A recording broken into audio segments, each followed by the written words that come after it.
राज्याचे कृषी मंत्री तथा राष्ट्रवादी काँग्रेसचे नेते धनंजय मुंडे यांची इंदापूरमधील लाखेवाडीमध्ये सुनेत्रा पवारांच्या प्रचारार्थ जाहीर सभा पार पडली।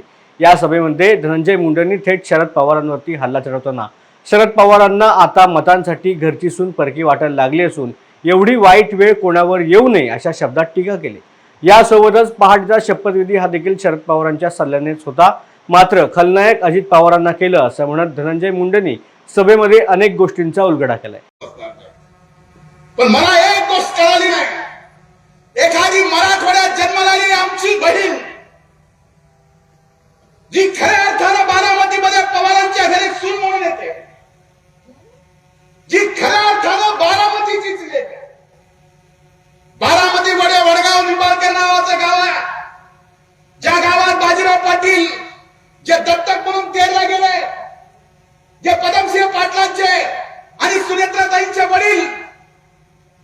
मग सुनेत्राताई लेख कुठल्या झाल्या, पहिल्या कुठल्या झाल्या? बारामतीचीच लेख पवारांकडे सून म्हणून आली।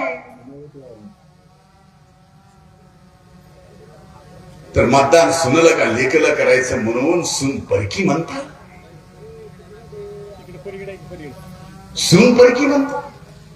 अरे तुमच्या घरात आपल्या मुली आहेत, उद्या कुणाची तरी सून म्हणून होऊन जाणार आहे, कुणाची तरी लेक आपल्याकडे सून म्हणून येणार आहे।